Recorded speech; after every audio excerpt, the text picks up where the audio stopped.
الحمدللہ الحمدللہ وکفا وسلام علی عبادہ الذین اصطفیٰ اما بعد فاعوذ باللہ من الشیطان الرجیم بسم اللہ الرحمن الرحیم وانزلنا الیک الذکر لتبین للناس ما نزل الیہم۔ سب سے پہلے ہم اللہ تبارک و تعالیٰ کا شکر ادا کرتے ہیں کہ اللہ تبارک و تعالیٰ نے ہمیں یہ موقع فراہم کیا کہ ایک مرتبہ پھر شیخ کے ساتھ ہم لائیو گفتگو کر سکیں، اور پھر ہم شیخ کے تہ دل سے شکر گزار ہیں کہ آپ نے اپنا قیمتی وقت ہمارے لیے نکالا۔ اللہ تبارک و تعالیٰ شیخ کو بہتر بدلوں سے نوازے۔ شیخ، اس سے پہلے ہم سیرت نبی صلی اللہ تعالیٰ علیہ وسلم اور پھر اسلامی تاریخ پہ، بر صغیر کی تاریخ پہ گفتگو الحمدللہ کر چکے ہیں، اور ہمیں یقین ہے کہ ہمارے احباب نے کافی فائدہ اٹھایا ہے۔ مجھے اس بیچ مدینہ جانے کا موقع ملا، ریاض جانے کا موقع ملا، جہاں گیا وہاں احباب نے یاد دلایا کہ شیخ کے ساتھ جو آپ نے سلسلہ شروع کیا تھا وہ جاری رہنا چاہیے۔ بہت سارے احباب نے میسیجز کیے اور مطالبہ کیا کہ شیخ کے ساتھ جو گفتگو کا سلسلہ تھا وہ باقی رہے، بہت فائدہ اٹھا رہے ہیں ہم لوگ۔ تو ہم شکر گزار ہیں ان تمام احباب کے جنہوں نے ہمیں یہ یاد دلایا اور اپنا مطالبہ رکھا، اور ہم یقین دلاتے ہیں کہ انشاءاللہ یہ سلسلہ جاری رہے گا، اور بھی بہت سارے موضوعات ہیں جن پہ ہم شیخ کو زحمت دیتے رہیں گے۔ آج اسلامی شریعت کا دوسرا مصدر، دوسری بنیاد جس پہ اسلام قائم ہے، اس سلسلے میں شیخ سے انشاءاللہ ہم کلام ہوں گے۔ شیخ کی جو گہری نظر ہے، شیخ کی جو معرفت ہے، انشاءاللہ ہم اس معرفت سے، اس گہری نظر سے استفادہ کریں گے۔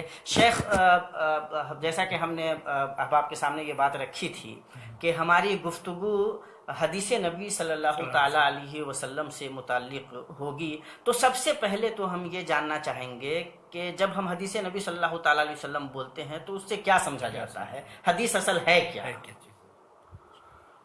سب سے پہلے تو میں یہ کہنا چاہتا ہوں کہ علم حدیث ایک بحر زخار ہے، یعنی بالکل سمندر کے مانند اس کا علم ہے، اور اس میں کوئی شخص دعویٰ نہیں کر سکا، نہ آج تک نہ کسی نے کیا ہے کہ وہ علم حدیث کے سارے جوانب کا احاطہ اس نے کر لیا۔ تو اس میں جو بھی گفتگو ہوگی وہ مختصر ہی ہوگی، لیکن کوشش یہ ہوگی انشاءاللہ میری کہ اس کے مختلف جوانب جو ہیں ان کو چند سوالوں کے جواب میں سمیٹنے کی کوشش کی جائے۔ اس میں جو آپ نے سوال کیا ہے وہ دراصل حدیث سے متعلق پہلا سوال ہے، یعنی حدیث کیا ہے۔ جی بالکل۔ دوسری چیز ہے کہ اس کی ضرورت اور اہمیت کیا ہے۔ جی بالکل۔ کیوں ہم حدیث پڑھیں، جی کیوں حدیث سے اہتمام کریں۔ جی تیسرا یہ کہ حدیث کہاں آپ کو، اس کا ماخذ کون ہے جہاں پر آپ کو حدیث دستیاب ہوگی۔ جی چوتھی چیز ہے کہ وہ حدیث کیسی ہے، جی سر، بالکل بالکل صحیح ہے، اوتھینٹک ہے، ثابت ہے یا نہیں ثابت۔ جی سر۔ پانچویں یہ ہے کہ وہ مستند مؤلفین کون سے ہیں یا وہ کتابیں کون سی ہیں جن پر بہت زیادہ اعتماد ہے۔ جی بالکل۔ اور اس سلسلے میں جو وہ قواعد کون سے ہیں کہ جن کے ذریعے چیک کیا جاتا ہے کہ حدیث کون سی اوتھینٹک ہے، کون سی اوتھینٹک۔ جی بالکل۔ تو یہ جو چار پانچ بنیادی سوالات ہیں، جی ان کو آپ چاہے پھیلا کر کے 20 کتابوں کی شکل میں کر دیں، جی اور چاہے ایک مختصر گفتگو ہم اس وقت انشاءاللہ کوشش کریں گے کہ چند باتیں بیان کریں۔ جی سب سے پہلے تو حدیث کیا ہے، جی سر، جو پہلا سوال جی وہ یہ حدیث، ایسے آپ لغوی معنی میں تو کہیں حدیث قدیم کا ضد ہے، جی نیا کے معنی میں، حدیث جدید کے معنی میں، یا حدیث گفتگو کے معنی میں ہوتی ہے۔ لیکن اصطلاحی طور پر جب ہم جو گفتگو کر رہے ہیں ہم اصطلاح پر گفتگو کر رہے ہیں، یعنی اللہ کے رسول صلی اللہ علیہ وسلم کی طرف جو بھی، چاہے وہ اقوال ہوں یا افعال ہوں، یا اس زمانے میں واقع وہ چیزیں کہ جن کو جو اللہ کے رسول صلی اللہ علیہ وسلم کے علم میں آئی ہیں اور ان پر انہوں نے صاد کیا ہے، کوئی نکیر نہیں کی، جس کو تقریر اصطلاح کے لفظ میں کہا جاتا ہے، یعنی قول، فعل، تقریر۔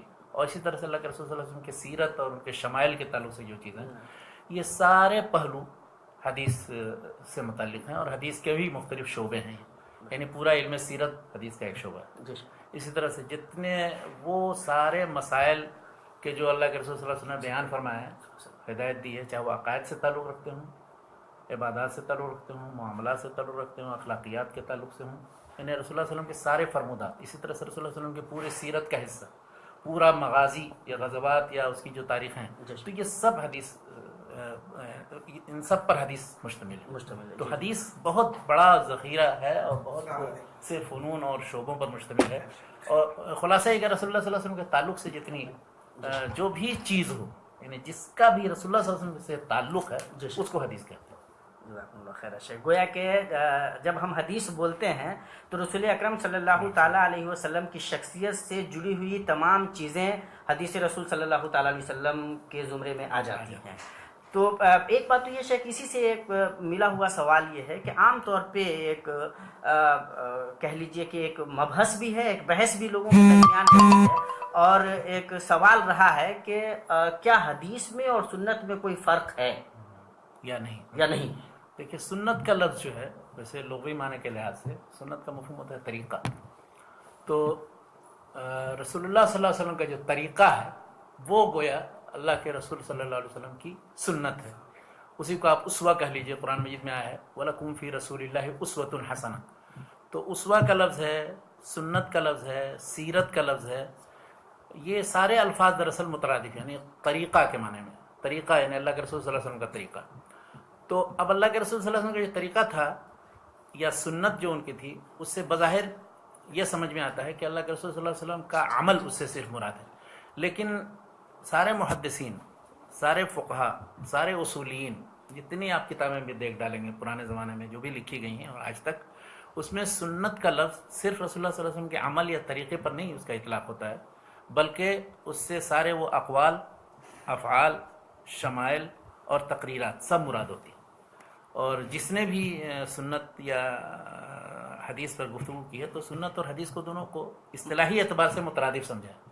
اگرچہ اس کے یعنی تفصیل میں جزئی اعتبار سے اگر جائے جائے، مثلا کہا جا سکتا ہے کہ یہ حدیث اس پر ہر دور میں عمل ہوتا رہا یا نہیں عمل ہوتا رہا. تو اگر وہ عمل ہوتا رہا، مثلا کسی جگہ مدینہ میں اہل مدینہ عمل کرتے رہے اس پر، تو اس کو کہا جاتا ہے کہ یہ حدیث اہل مدینہ اس پر عمل کرتے رہے تو عمل اہل مدینہ سے بھی وہ ثابت ہے، یعنی سنت تھی اہل مدینہ کی یہاں اس کی، یعنی اس پر عمل تھا، استمرار تھا. تو جو لوگ یہ کہتے ہیں کہ سنت کا مفہوم یہ ہے کہ عمل، یعنی جس حدیث پر عمل جاری ہوگا اس کو سنت کہیں گے، جس پر عمل نہیں ہوگا اس کو سنت نہیں کہیں گے، یہ بعد کی تقسیم ہے. محدثین و فقہاء و اصولین نے اس سے متعلق کوئی بھی اس طرح کی تقسیم نہیں کی، اور نہ حدیث سے متعلق استدلال کے سلسلے میں یہ کہا کہ نہیں یہ سنت ہے تب تو ہم اسے قابل عمل سمجھیں گے، اور سنت نہیں ہے تو قابل عمل نہیں سمجھیں گے. یعنی جب عمل ہوگا تب تو قابل عمل سمجھیں گے اسے، اور اگر اس پر عمل نہیں ہے، مثلا ایک حدیث کسی نے کہیں بیان کیا اگرچہ وہ صحیح ہو تب بھی ہم عمل نہیں کریں گے. تو یہ فرق نہیں کیا. اب اصول حدیث کی کتاب اٹھا رہی ہے، کتاب، سنت، اجماع، قیاس، یہ چار جو بنیادی دلائل ہیں ان پر بحث ہوتا ہے. سنت میں وہ سارے حدیث کے مباحث لاتے ہیں. اصول حدیث کی کتاب میں آپ دیکھیے وہ حدیث کا لفظ بولتے ہیں یا سنت کا لفظ بولتے ہیں، ان میں کوئی تفریق نہیں. تو عملاً اس میں کوئی تفریق نہیں ہے. شیخ تو یہ یعنی کہ اصولیین، ڈاکٹر ذل الرحمان صاحب کا ایک سوال بھی یہاں پہ آ رہا ہے کہ اصولیین، محدثین اور فقہا کے یہاں حدیث کی تعریف میں فرق کیوں ہے؟ یعنی تین طرح کی تعریفیں کرتے ہیں، ایسا کیوں؟ تو پہلا سوال تو یہی ہو جاتا ہے کہ کیا تینوں کی تعریف میں کوئی فرق ہے؟ تینوں کی تعریف میں کوئی فرق نہیں. آپ اصول حدیث کی کوئی اٹھا لیجیے، کوئی کتاب، نور الانوار ہے، امام شافعی کی رسالہ سے لے کر کے اور جات متکلمین کی کوئی کتاب اٹھائیے، سب میں حدیث یا سنت کا اطلاق ایک ہی چیز پر ہوتا ہے، یعنی اللہ کے رسول صلی اللہ علیہ وسلم کا قول، فعل، ان کی تقریر، جن سے مسائل مستنبط کیے جاتے ہیں. اس پر عمل ہے یا نہیں عمل ہے، کسی جگہ کچھ عمل ہے کسی جگہ عمل نہیں ہے، اس سے سنت یا حدیث کی صحت یا اس کی تقویت پر کوئی اثر نہیں پڑتا. ہاں، گویا کہ شیخ یہ جو تو آج خاص طور سے آج جب ہم حدیث اور سنت پہ گفتگو کرتے ہیں اور جب یہ باتیں عام طور پہ آتی ہیں تو یہ سوال خاص طور سے اگر بر صغیر ہند و پاک کے تناظر میں دیکھیں تو یہ سوال بہت اٹھایا جاتا ہے، اور ایک خاص حلقے کی طرف سے یہ بات آتی ہے کہ نہیں یہ حدیث ہے اور یہ سنت ہے، اور جو لوگ حدیث اور سنت میں فرق نہیں کرتے ہیں ان کی وجہ سے پریشانی آتی ہے. تو یہ دیکھیے میں بتاؤں آپ کو، اس مسئلے سے متعلق اگر گفتگو کریں گے تو پورا یہ پوری قسط یہ ساری اسی میں شامل ہو جائے گی. میں اس کو مختصر طور پر تاریخی طور پر بتانا چاہتا ہوں. جی میں نے بتایا آپ کو محدثین، فقہا، اصولین، ان کی کتابوں میں آپ پڑھیں گے، پرانی کتابوں میں یہ تفریق آپ کو نہیں ملے گی. کسی بھی اصول حدیث کی کتاب میں دیکھ لیجیے، سنت کا لفظ، حدیث کا لفظ، دونوں ایک ہی معنی میں.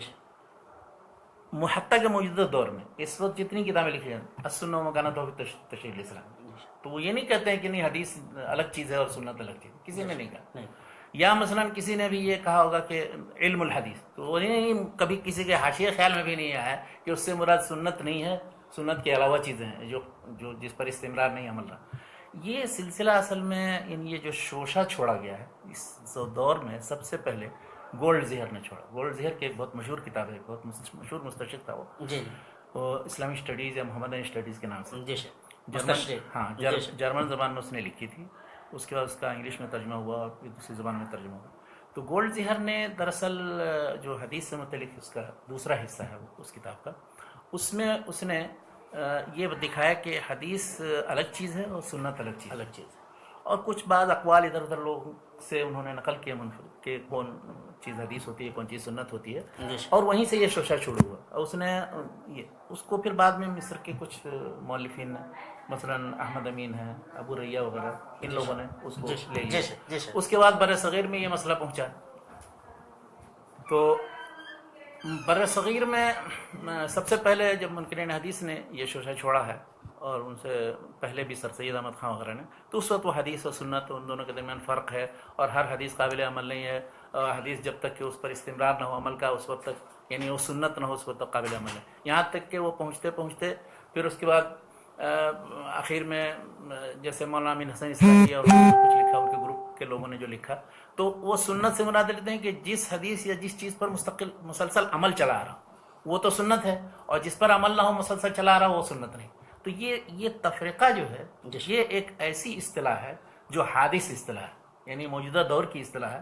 کچھ لوگوں نے اس کو ایجاد کیا اور اس کے چکر میں لوگ پڑ گئے، ورنہ حقیقتاً ہمارے جتنا تراث ہے، آپ پورا حدیث کا تراث دیکھ لیجئے، فقہ کا تراث دیکھ لیجئے، اسی طرح سے اصول فقہ کی ساری کتابیں دیکھتے ہیں، اس میں کہیں کوئی اس طرح کی تفریق نہیں، بلکہ کتب الحدیث بہت سے ایسی ہیں جن کو سنن کہا جاتا ہے. سنن ابو داؤد کا کیا مطلب ہے؟ یعنی اس میں کیا مطلب؟ تھوڑی سی حدیثیں ہیں جن پر جو مستقل اس پر عمل چلا رہا ہے، اور اکثر حدیثیں صرف حدیث ہیں، تو کتاب السنن کہا جاتا ہے. سنن کا جو اطلاق ہوتا تھا اس کا مفہوم یہ ہوتا تھا کہ یعنی احکام کی حدیث ہے.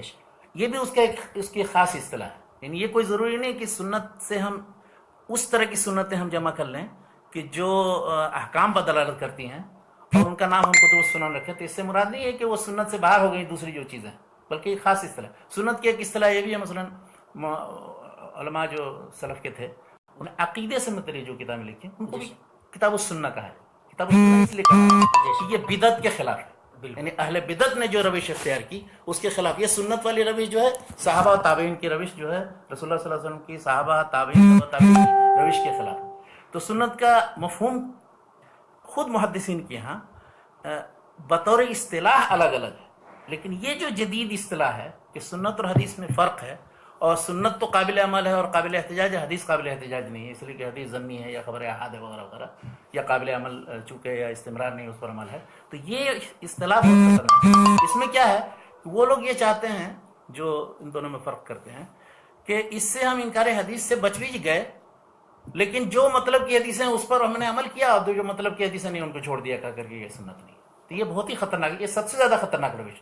منکرین حدیث تو کھل کر کے کہتے ہیں کہ حدیث قابل احتجاج ہی نہیں ہے، نہ دین میں کوئی اس کی حیثیت ہے. لیکن جو لوگ یہ کہتے ہیں کہ نہیں حدیث تو ہم مانتے ہیں، بہت اچھا، اس کی خدمت بھی کرتے ہیں، لیکن یہ ہے کہ حدیث میں اتنا حصہ تو سنت ہے جو ٹھیک ہے، اور اتنا حصہ یہ بالکل رد ہے. اب اس میں وہ 95 پوائنٹ کچھ آپ رکھ لیجئے، وہ تو قابل رد ہو جائے گا، اور 5 پوائنٹ جس پر استمرار چلا رہا ہے وہ سنت ہے. یہ کیا مطلب ہوا؟ تو اس کے مطابق یہ تصور کبھی کسی فقیہ، کسی محدث، کسی امام، کسی عالم، کسی صحابی، کسی تابعی کے اندر نہیں تھا. گویا کہ یہ جو تفریق ہے حدیث و سنت کے درمیان، اس معنی میں بالکل نئی تفریق ہے، ایک طرح کی بدعت ہے یہ، ہے نا شیخ؟ اور اس اصطلاح کے ذریعے محدثین یا پرانے فقہاء یا اصولین کی طرف منسوخ کرنا کوئی بات کہ سنت کے بارے میں انہوں نے فرمایا اس سے مراد وہی سنت مراد ہے جو ہماری اصطلاح ہے، وہ بالکل ہی غلط بات، بالکل غلط بات ہے. یہ ایک خطرناک رجحان ہے اور اس کو سمجھنے کی ضرورت ہے. شیخ تو جب سنت اور حدیث کے درمیان کی تفریق ایک تو وہ رہی جو مستشرقین نے کی، اور ایک وہ تفریق ہے جو ہمارے بعض وہی مستشرقین سے لے کر کے کرتے ہیں، اور شاید وہ اس کو سمجھ بھی نہیں پائے. بہرحال سمجھ کیا نہیں پائے، اس کے ذریعے وہ دراصل ایک بین راستہ اختیار کرنا چاہتا ہے منکرین حدیث اور عاملین بالحدیث. عاملین بالحدیث یا احتجاج بالحدیث کے قائلین جمہور امت مسلمہ ہیں، ان کے مقابلے میں منکرین حدیث ایک ٹولہ ہے. ان دونوں کے درمیان بیچ کی ایک راستہ اختیار کرنے والے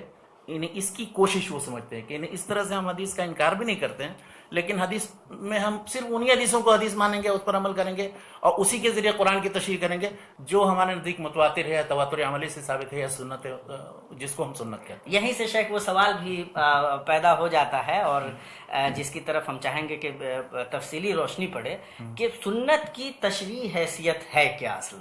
سنت جب ہم بولتے ہیں یا حدیث اور سنت کی جس تفریق کے ہم قائل بھی نہیں ہیں، حدیث یا سنت جس میں دونوں شامل ہیں، مترادف کے طور پہ استعمال کر رہے ہیں اس اصطلاح کو، تو اس کی اسلامی شریعت میں اس کی تشریح حیثیت کیا ہے؟ قرآن و سنت کا آپسی رشتہ کیا ہے؟ دونوں کو ایک دوسرے سے کس حد تک جوڑ کر دیکھ سکتے ہیں، الگ کر کے دیکھ سکتے ہیں؟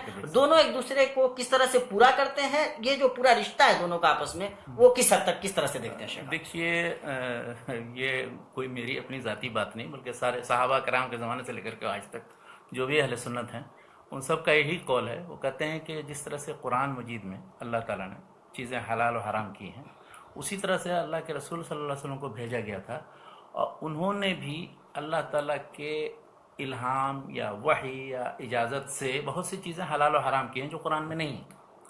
اب بنیادی سوال یہی ہے کہ کیا ان چیزوں کو جو اللہ کے رسول صلی اللہ علیہ وسلم نے حلال و حرام کی ہیں یا ان کے بارے میں جو غلط کشائی کی ہے، جن کی تفصیل قرآن مجید میں نہیں ہے، ان کو ہم حلال و حرام سمجھیں یا نہ سمجھیں؟ تو صحابہ میں، تابعین میں، ائمہ میں کوئی ایسا نہیں تھا کہ جو اس تفریق کا قائل ہو کہ نہیں، وہ چیزیں جو اللہ کے رسول نے کی ہوں گی وہ ہم نہیں مانیں گے، صرف جو قرآن میں جو چیزیں حرام ہیں انہی کو مانیں گے. ایک حدیث آتی، بہت مشہور حدیث ہے، مقدام بن معدی کرب کی، مسند احمد میں ہے، ابو داؤد وغیرہ میں. اس میں یہ ہے کہ دیکھو ایک زمانہ آئے گا کہ لوگ کہیں گے کہ جو کچھ قرآن میں ہے بس اسی کو ہم حلال و حرام سمجھیں گے اور جو قرآن کے باہر ہے اس کو نہیں. تو اس وقت تنبیہ کی گئی تھی. اللہ کے رسول صلی اللہ علیہ وسلم نے کہا کہ اس وقت یوشف کہیں رجل شبعان علی ارکتہ یقول، وہ یہ کہے گا کہ جو قرآن میں ہے اسی کو ہم مانیں گے، جو حدیث میں ہے اس کو نہیں مانیں گے. تو پھر ان کے رد میں اللہ کے رسول صلی اللہ علیہ وسلم نے فرمایا کہ دیکھو یہ بہت ہی خطرناک روش ہے، جو میں نے حلال و حرام کیا ہے وہ اسی طرح ہے جس طرح سے قرآن میں اللہ نے دوسری چیزوں کو حلال و حرام کہا ہے. اور جو شخص اس کے بعد اس میں بطور مثال ہے کہ میں اب حرام بتا رہا ہوں تمہیں، کل دی مخلب من الطیر و دی ناب من السباع، یعنی جتنے چونچ والے جو چڑیاں ہیں یا اس طرح سے جو دانت جسے پھاڑ کھانے والے جو جانور ہیں وہ دونوں حرام ہیں. اچھا، ان دونوں کا ذکر قرآن میں نہیں ہے. تو یہ بطور مثال اللہ کے رسول صلی اللہ علیہ وسلم نے فرمایا کہ کوئی شخص اگر اس چیز کو نہیں مانے گا، اس کا مطلب ہے کہ اللہ کے رسول کے حکم سے انکار کر رہا ہے اور وہ روش اختیار کر رہا ہے کہ جس کے بارے میں قرآن مجید میں آیا ہے ما کان للمؤمن ولا مؤمنۃ اذا قضى الله ورسوله امرا قضى الله ورسوله امرا ان يكون لهم الخيرة. تو بہرحال یہ ایک دم ہی متفق علیہ چیز ہے. اہل سنت کے کسی فرقے کے درمیان اس میں اختلاف نہیں ہے کہ اللہ کے رسول صلی اللہ علیہ وسلم کی جو حدیث ہے یا اسے سنت کہیے، وہ بھی اسی طرح سے قابل احتجاج ہے جس طرح سے قرآن مجید قابل احتجاج ہے.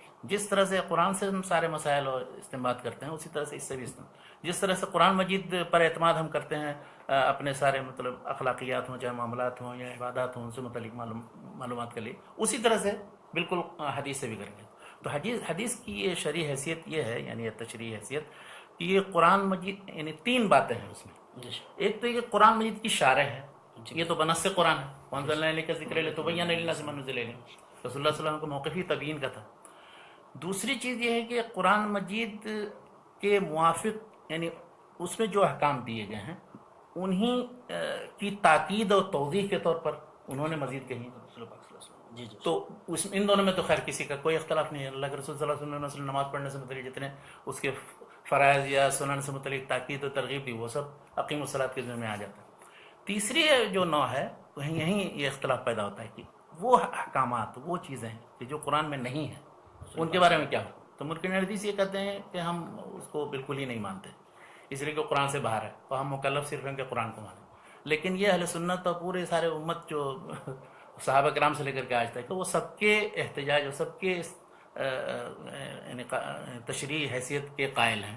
اور اس کے بغیر دراصل نہ قرآن سمجھ میں آ سکتا ہے نہ قرآن مجید جیسے عربی زبان میں نازل ہوا ہے، تو بغیر عربی زبان کی کوئی شخص دعویٰ کرے کہ ہم قرآن کو سمجھ لیں گے وہ درست نہیں. اسی طرح سے قرآن کو سمجھانے کے لیے اسے ایک رسول کے حوالے کیا گیا تھا کہ اس پر عمل کر کے وہ دکھائے اور بتائے. اب اگر آپ رسول کو ایک کنارے ڈال دیں اور عربی زبان کو ایک کنارے ڈال دیں تو قرآن مجید کیا ہو جائے گا؟ چوچو کا مربع بن جائے گا. تو بغیر حدیث کے نہ ہم قرآن سمجھ سکتے ہیں، نہ اس کی تشریح کر سکتے ہیں، نہ کسی حکم پر عمل کر سکتے ہیں، نہ اس کی کسی طرح. یعنی اس کی ایک موٹی مثال لے لیجیے، نماز کا حکم مثلا ہے، اس کی تفصیلات سب حدیث میں ہے. اسی وجہ سے امت پورے 5 وقت کی نماز ہے اور اس طرح سے حیات ہیں، اس کے ارکان وغیرہ یہ سب چیزوں پر عامل ہے. اہل قرآن نے جب یہ دعویٰ کیا کہ نہیں ہم سب چیز طبیان لکل شیء قرآن مجید، تو وہ اب نماز کو گڑھنے کی کوشش، کسی نے کہا 5 وقت ہے، کسی نے کہا 4 وقت کہا، کسی نے کہا 3 وقت ہے، کسی نے کہا 2 وقت. تو آپ کسی چیز پر متفق نہیں ہو سکتے. تو خود اسلام پہ عمل کرنے کے لیے حدیث رسول صلی اللہ تعالیٰ علیہ وسلم کو استنادی اور تشریعی حیثیت دینا مسلمان کی مجبوری بھی ہے. مجبوری مطلب یہی اس کا شیوا ہے، اور اس کے بغیر مسلمان نہیں رہ سکتا. یعنی کہ قرآن و سنت کا جو آپسی رشتہ ہے وہ یہ ہے کہ سنت رسول پاک صلی اللہ تعالیٰ علیہ وسلم کی سیرت، آپ صلی اللہ تعالیٰ علیہ وسلم کی جو پوری زندگی ہے، آپ کی جو تشریحات ہیں وہ قرآن کریم کو مکمل کرنے کا کام کرتے ہیں، احکام کی تشریح و توضیح کرتے ہیں. تو جو مسائل قرآن حکیم میں بیان نہیں ہوئے ہیں اور رسول پاک صلی اللہ تعالیٰ علیہ وسلم نے بیان کیے ہیں، ان کی بھی تشریح حیثیت وہی ہے جو ان احادیث کی ہے جس میں رسول پاک صلی اللہ تعالیٰ علیہ وسلم شرح کرتے ہیں. بالکل بالکل، دونوں کی ایک ہی یکساں حیثیت ہے، سارے اصولین، سارے فقہا، سارے محدثین کے نزدیک اس میں کوئی اختلاف نہیں. بالکل. اسی سلسلے سے جڑا ہوا ایک سوال اور ذہن میں آتا ہے اور جس پہ مجھے لگتا ہے کہ مباحث بھی ہوں گے کہ کیا قرآن حکیم کی آیات کے لیے احادیث نبویہ صلی اللہ تعالیٰ علیہ وسلم ناسخ ہو سکتی ہیں یا نہیں ہے؟ یہ ایک الگ مسئلہ ہے، جزئی مسئلہ ہے. جزئی مسئلہ اسی سے جڑتا ہے. یعنی قرآن مجید کی کسی آیت کا نسخ جو ہے کیا حدیث کے ذریعے ہو سکتا ہے؟ اس سلسلے میں مطلب فقہا کا اختلاف ہے یا اصولین کا اختلاف ہے. کچھ لوگ اس بات کے قائل ہیں کہ جیسے امام شافعی رحمۃ اللہ علیہ وہ کہتے ہیں کہ نہیں، آیت کے نسخ کے لیے ضروری ہے کہ کوئی آیت تھی، حدیث نہیں ہوگی کہ وہ منسوخ کرے گی. وہ اسے استدلال کرتے ہیں ما ننسخ من آیت او ننسها نأتی بخیر منها او مثلها. لیکن اس کے مقابلے میں احناف ہیں یا دوسرے مختلف فقہا ہیں، وہ یہ کہتے ہیں کہ نہیں، قرآن مجید جس طرح سے اللہ تعالیٰ کی وحی ہے اسی طرح سے سنت بھی، کی حدیث بھی وحی، یہ بھی یہی حامل قرآن بھی تھے، یہ حامل سنت بھی تھے. تو جب اللہ تعالیٰ کی طرف سے حکم ہوتا ہے کسی چیز کی، جب جیسے وہ تخصیص کر سکتے ہیں کسی آیت کی، اس کی توضیح کر سکتے ہیں، اس کا محمل بیان کر سکتے ہیں، تو اسی طرح سے نسخ بھی کر سکتے ہیں، اور نسخ بھی اللہ تعالیٰ کے حکم سے ہو. تو یہ 2 نقطہ نظر ہے، لیکن دونوں کا معال ایک ہے. یعنی دونوں سے مقصود یہ نہیں ہے کہ وہ چیز منسوخ نہیں ہوئی یا یہ کہ وہ حکم قابل عمل نہیں ہے. یعنی حکم کے قابل عمل ہونے کے لحاظ سے جو حدیث میں ہے وہ ہے قابل عمل. یہ لفظی ایک اختلاف ہے کہ کیا یہ قرآن مجید کے فلاں حکم کا ناسخ ہے یا نہیں ہے، بس یہ فرق ہے. مثلا ایک مثال میں بتاتا ہوں آپ، مثال کے طور پر کہ قرآن مجید میں اللہ تعالیٰ نے جتنے وراثت کے جو تفصیل بیان کی سورہ نساء کے شروع اور اخیر میں، بلکہ اس طرح شاید کسی باب میں اتنی تفصیل نہیں بیان کی گئی. قرآن مجید نے پوری وضاحت کے ساتھ بیان کر دی کہ اس کو کتنا حصہ کیا. تو اس سے یہ پتہ چلتا ہے کہ اب جو ہے وصیت کسی دوسرے کے حق میں درست نہیں ہے. اللہ تعالیٰ نے وصیت کر دی کہ ان کو ایسے ایسے ملے. تو اب وہ جو آیت تھی ایک جس میں ہے کہ وصیت کا حکم دیا گیا ہے، کہ جس میں کہا گیا ہے کہ مرنے سے پہلے آدمی وصیت کر لے اور وصیت کا اہتمام، تو اس وصیت کا مطلب اب یہ ہوگا کہ ورثہ کے علاوہ وصیت، عموم نہیں اس سے مراد ہوگا.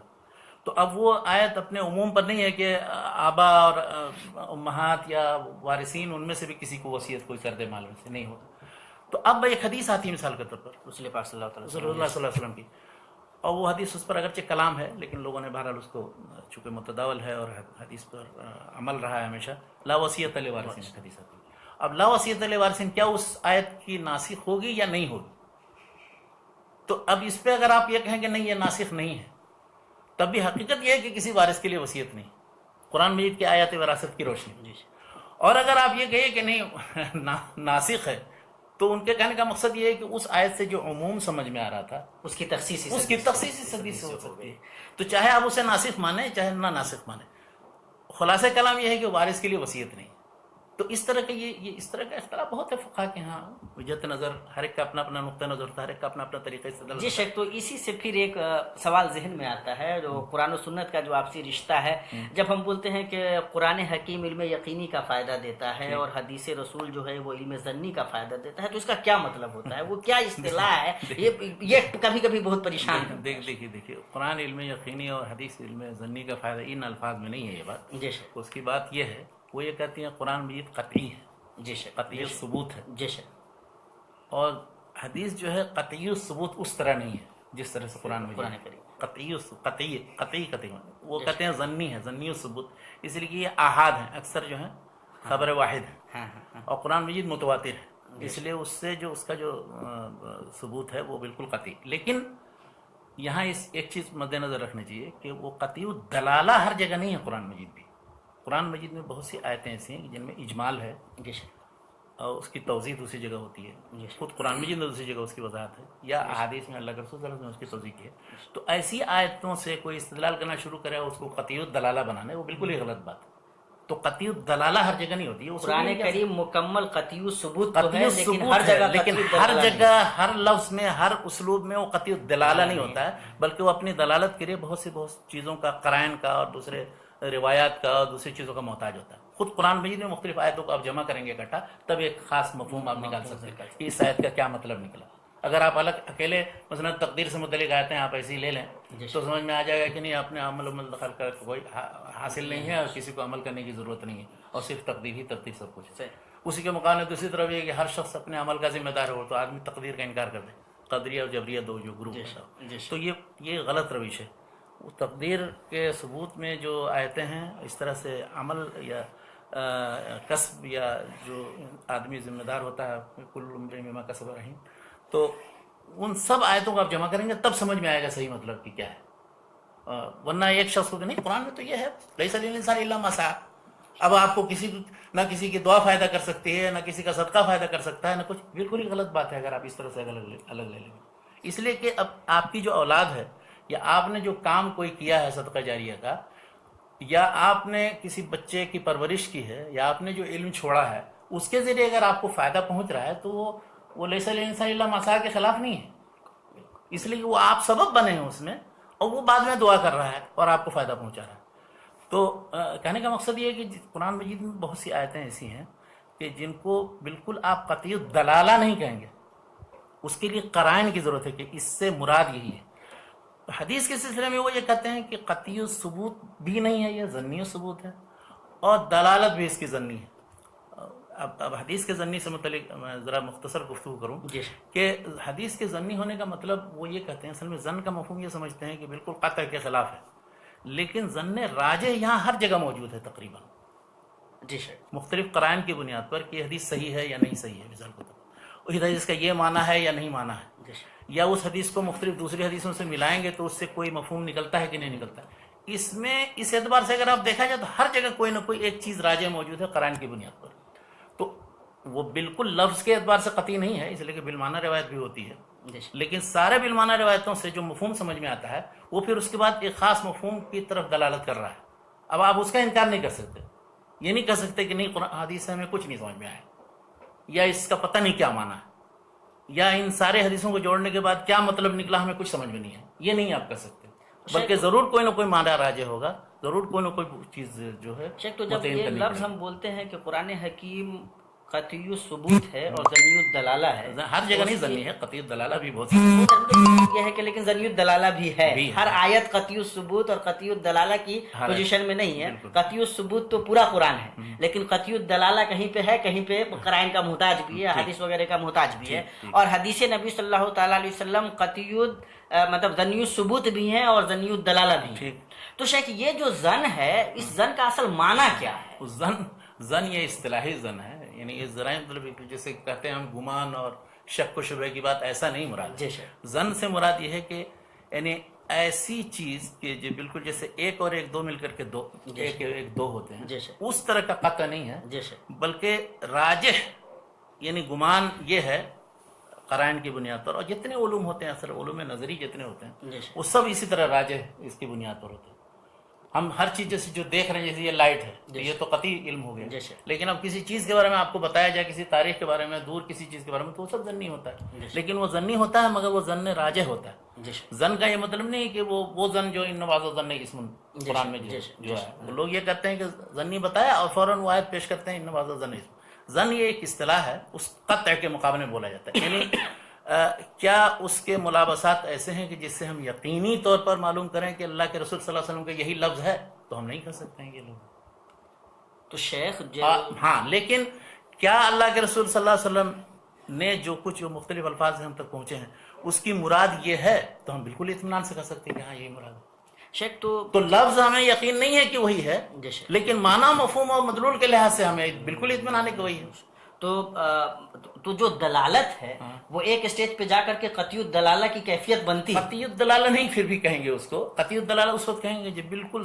کوئی کسی طرح کا ذرہ برابر بھی ادنا کوئی احتمال کسی چیز کا نہ ہو، تب ہم قطعی الدلالہ کہتے ہیں۔ تو شیخ جیسے مثال کے طور پر بخاری اور مسلم ہے، تو پوری امت کا اجماع ہے کہ اس کی ساری حدیثیں صحیح ہیں، تو کیا بخاری مسلم کو ہم یہ کہہ سکتے ہیں کہ یہ قطعی الثبوت ہیں؟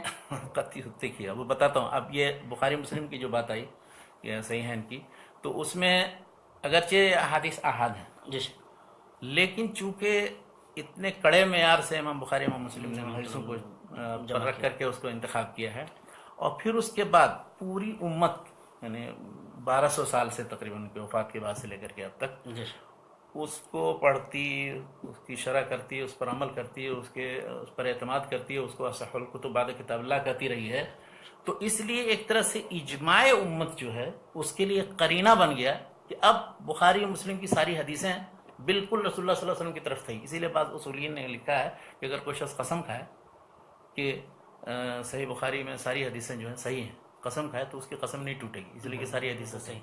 اور بہت سے لوگوں نے یہ کہا کہ حدیثیں جو بخاری اور مسلم کی اس معنی میں قطعی ہے، پھر اس معنی میں قطعی ہے کہ چونکہ مستند الی الاجماع ہے، یعنی اجماع اس کے اوپر اختلاف نہیں کسی، سوائے اس کے بعد مبتدیہ نے کبھی شوشہ چھوڑا ہے، یا بعض ایسے لوگوں نے جنہوں نے اہل حدیث وغیرہ پر گفتگو کی ہے، انہوں نے کسی یعنی سند کے بارے میں کچھ کہا کہ اس سند سے اختلاف ہے، مگر معنی یا متن کے لحاظ سے کوئی اختلاف کسی نے نہیں بتایا، اس لیے اس کو اصح الکتب کتاب اللہ اور سب لوگ مانتے ہیں اس چیز کو۔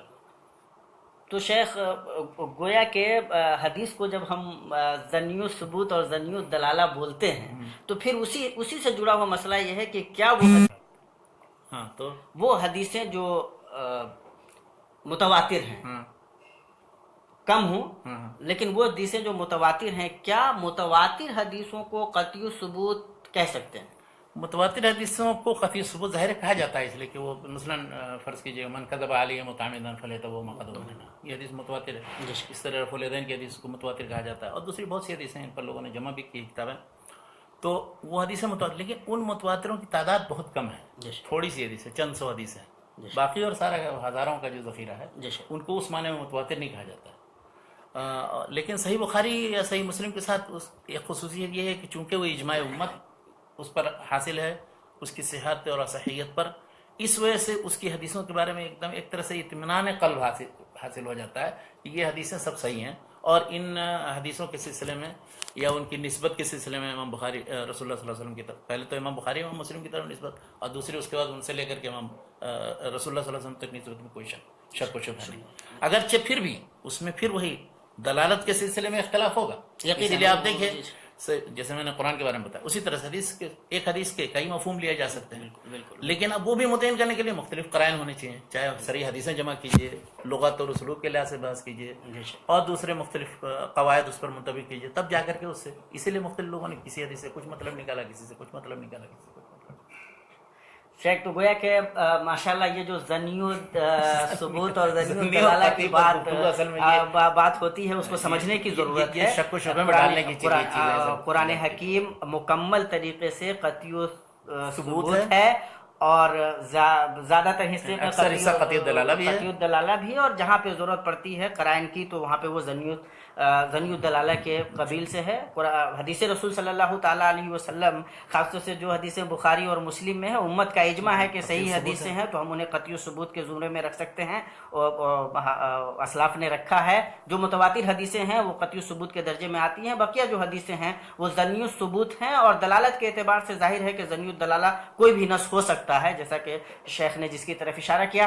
شیخ حدیث و سنت سے متعلق گفتگو ہوئی، حدیث کسے کہتے ہیں، دونوں میں کیا فرق ہے، اس سلسلے میں گفتگو ہوئی۔ پھر جو تفریق کی جاتی ہے وہ کس حد تک درست ہے نادرست ہے، اس سلسلے میں ہماری گفتگو ہوئی۔ قرآن اور سنت کا جو آپسی رشتہ ہے الحمدللہ اس سلسلے میں گفتگو ہوئی۔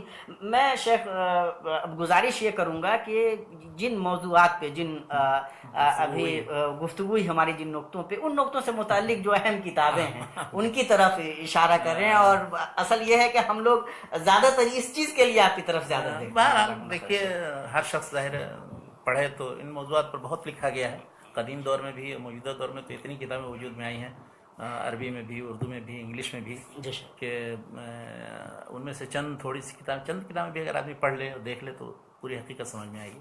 اصل میں جب شبہ شروع ہوا تھا حدیث کے سلسلے میں تقریباً 1 صدی قبل، وہ اس سے بھی زیادہ پہلے، گولڈ زیئر نے کتاب لکھی، اس کے بعد پھر شاخت نے 20ویں صدی کے وسط میں کتاب لکھی ہے، تو انہی دونوں پر پورا دار و مدار ہے۔ اگر آپ ان دونوں کی کتابیں دیکھ لیں، اس کے بعد پھر جتنے منکرین حدیث یا متشککین ہیں، چاہے وہ عرب ممالک میں ہوں یا بر صغیر میں، آپ کو پتہ چلے کہ سب لوگوں نے وہیں سے نقل کیا ہے سارا، بلکہ گولڈ زہر اور شاخت، ان کی دونوں کتاب، وہ شاخت کی ایک مشہور کتاب ہے اوریجن آف محمد اللہ، ہاں، اور گولڈ اس کی شاخت کی، اور گولڈ زہر کی کتاب میں نے بتایا محمدن اسٹڈیز، اس کی دوسری جلد جو حدیث کے تعلق سے، تو اس میں انہوں نے جتنے شکوک شبہات اٹھائے تھے، انہی شکوک و شبہات کو لے کر کے مصر کے اندر 2 عالم، ایک محمود ابو ریہ اور دوسرے ایک احمد امین، جو فجر الاسلام، ضوء الاسلام، تو اس میں ضوء الاسلام میں جو علم حدیث کا جو حصہ ہے،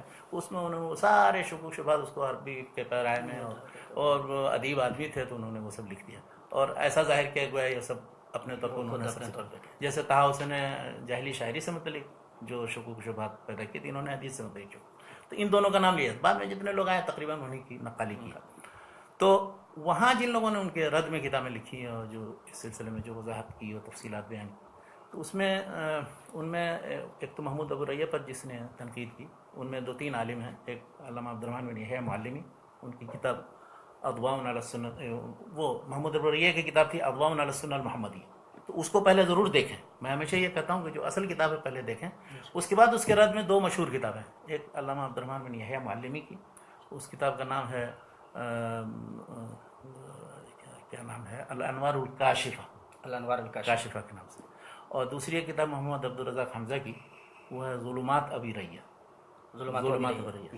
دونوں کتابیں اپنے اپنے انداز کی، علامہ عبدالرحمن بن یحییٰ معلمی بالکل سکون کے ساتھ سارے اعتراضات کا جواب دیتے ہیں مدلل انداز میں، ظلمات ابی ریہ میں بالکل ایک دم آستین چڑھا کر کے ان سے 2 ہاتھ کیے ہیں۔ بہرحال دونوں اپنے اپنے انداز کی 2 کتابیں۔ اسی طرح سے عرب ممالک میں جو سب سے پہلے، سب سے مستند اور سارے جوانب کو احاطہ کرتے ہوئے جس نے کتاب لکھی، وہ پی ایچ ڈی کا مقالہ تھا ڈاکٹر عبدالغنی عبدالخالق کا، ان کی کتاب ہے حجیت السنہ کے نام سے۔ اس کتاب کی اشاعت المعہد العالمی للفکر الاسلامی وہاں کی طرف سے ہوئی ہے۔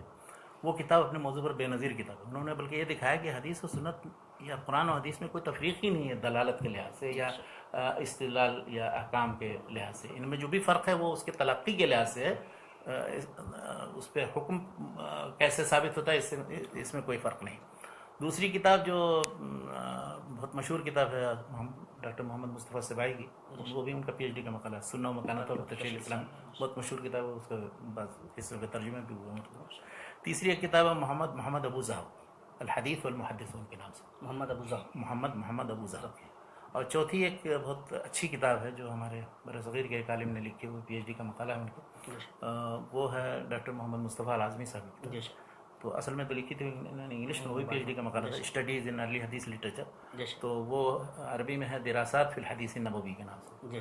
اور ایک کتاب اور شامل کر لیجیے، اس میں ایک ان کی محمد حجاج الخطیب، وہ پی ایچ ڈی کا مقالہ ان کا السنہ قبل التدوین. تو ان کتابوں کے اندر 3 طرح کے مباحث ہیں. ایک تو ایک حجیت حدیث کے تعلق سے کہ حدیث مستند ہے اور شرعی ماخذ ہے وغیرہ، اس میں طریق شکوک شبہات.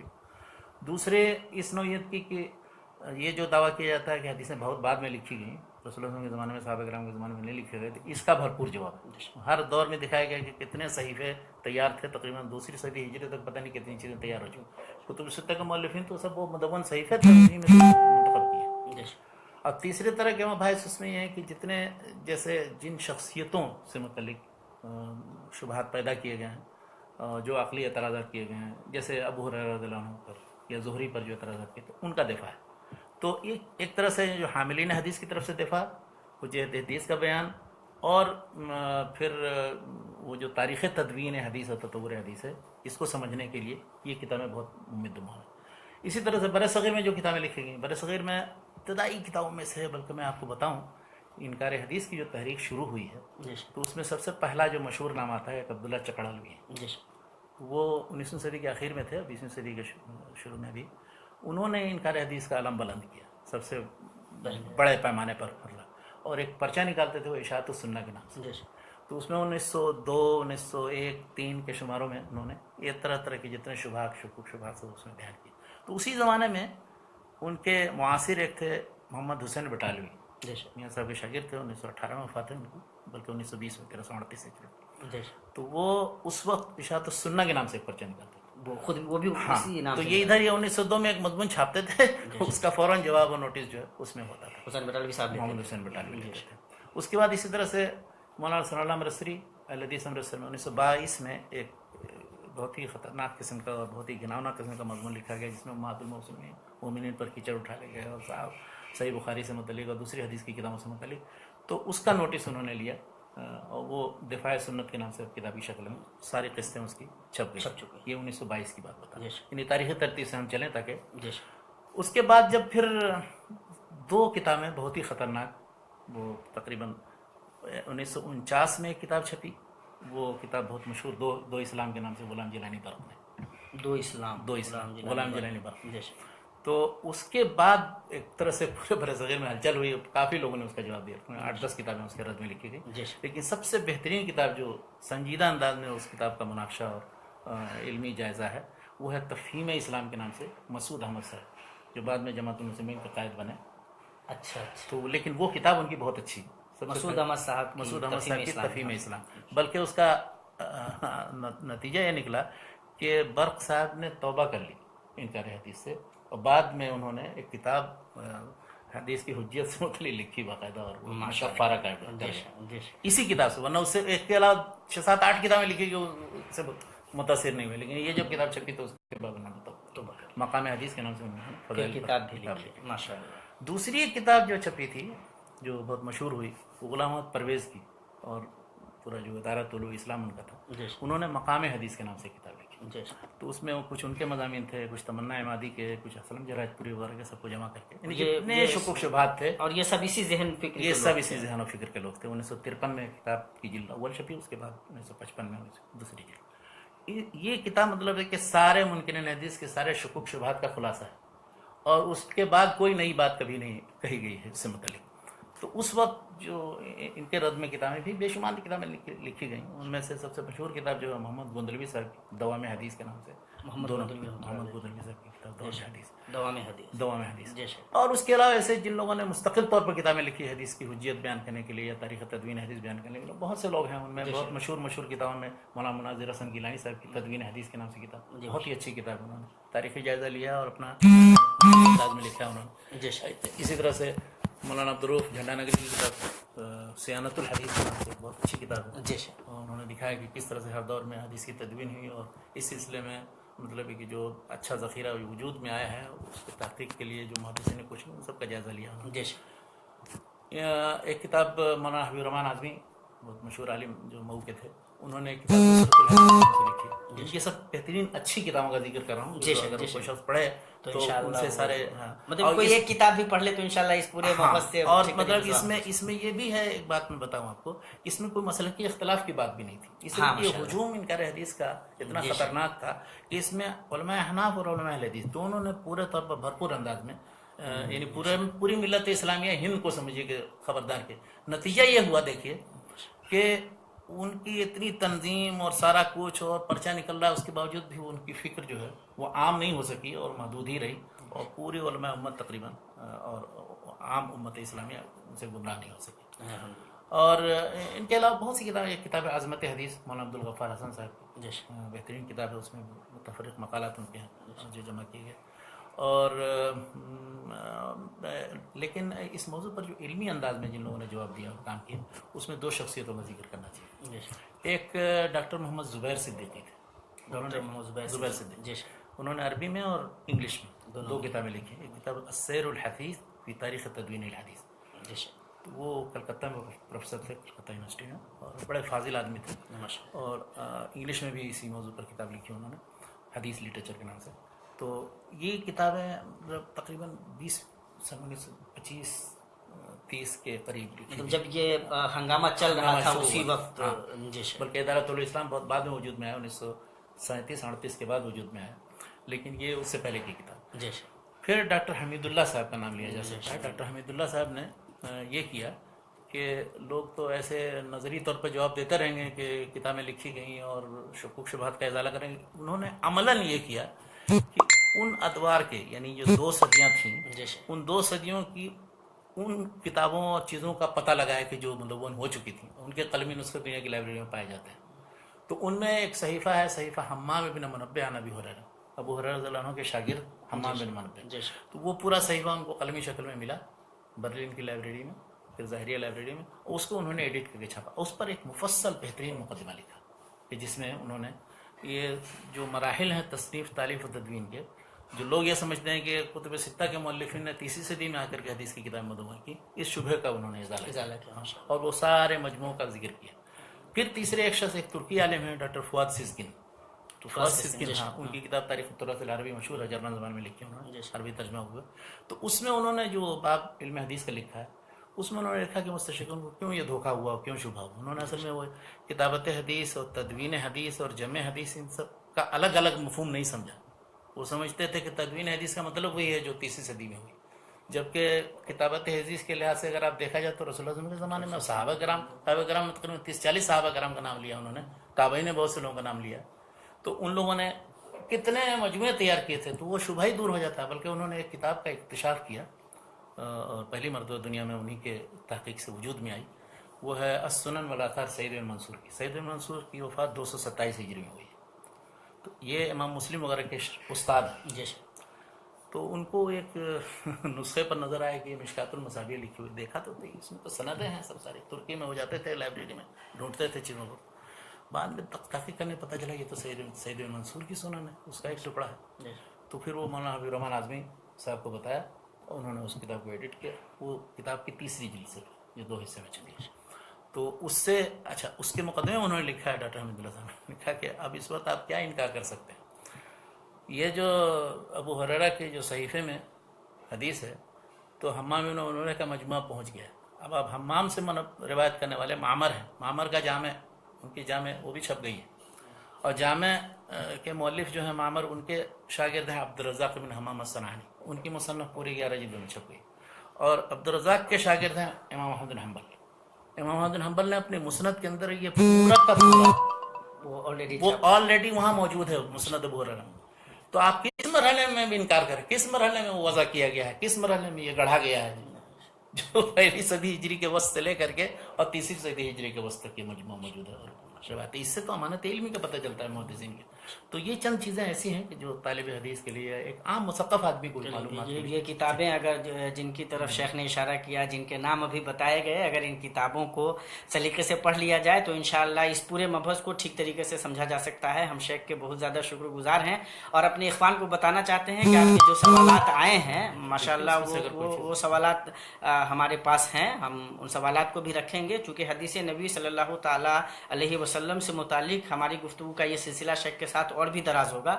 ہم اس سلسلے میں کئی نشست شیخ کے ساتھ رکھیں گے. ابھی تدوین السنہ سے متعلق ہماری پوری گفتگو باقی ہے انشاءاللہ. اصول حدیث سے متعلق ہم باتیں کریں گے اور پھر انکار حدیث کا جو فتنہ تھا اس سے متعلق بھی انشاءاللہ ہماری پوری گفتگو ہوگی.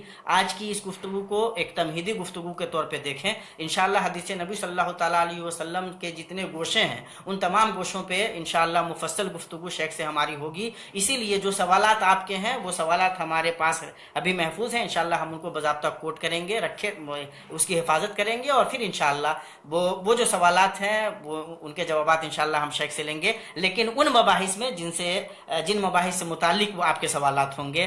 انہی چند کلمات کے ساتھ ہم اپنے ناظرین کا بھی شکریہ ادا کرتے ہیں اور شیخ کے بھی بہت شکر گزار ہیں کہ شیخ نے اپنا اتنا قیمتی وقت دیا.